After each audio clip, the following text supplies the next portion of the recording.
తిరుపతి సరౌండింగ్స్లో ఉన్న open plots updates కోసం మన పేజ్ని ఇప్పుడే ఫాలో అవ్వండి.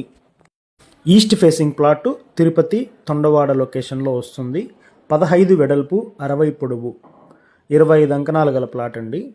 మెయిన్ రోడ్డుకే అటాచ్డ్గా ఉన్న వెంచర్లో అయితే ప్లాట్ సేల్కి రావడం జరిగింది. హౌస్ అయితే వెంటనే కట్టుకోవచ్చండి. రోడ్డు నుంచి 500 ఫీట్ మాత్రమే ఈ ప్లాట్ డిస్టెన్స్ అనేది వస్తుంది. చాలా ప్రైమ్ లొకేషన్ అండి. ప్రైస్ డీటెయిల్స్ కోసం కామెంట్ బాక్స్లో ప్రైస్ అని కామెంట్ చేయండి. వీడియో నచ్చితే లైక్ చేయండి.